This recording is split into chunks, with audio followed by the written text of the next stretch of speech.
In a battleground state, Welcome to Western Australia. sites firmly focused on the top job. The Prime Minister's got one eye on retirement. I'm firmly focused on making sure that we can build new homes for Australian families. The coalition to invest $5 billion to tackle housing infrastructure delays. The not sexy stuff.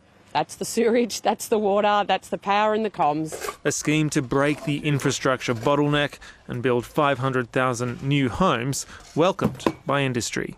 We cannot build until infrastructure is in place. A real shot in the arm for the great Australian dream. It complements previous coalition commitments to increase housing supply by slashing migration, cutting international student numbers and temporarily stopping foreign investors purchasing existing homes in Australia.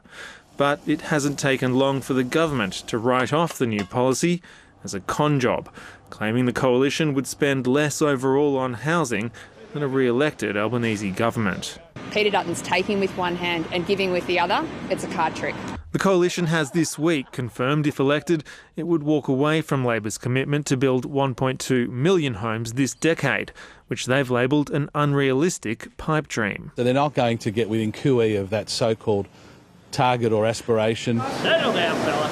The Prime Minister saying if the coalition was serious about helping aspiring homeowners, they'd pass his housing legislation. Peter Dutton is blocking legislation along with the Greens that's in the Senate and been there now for over 200 days. The Greens and the coalition have this week sought to capitalise on the Prime Minister's decision to purchase a high-end home during a housing crisis. It's too early to tell if voters will punish the PM for that one.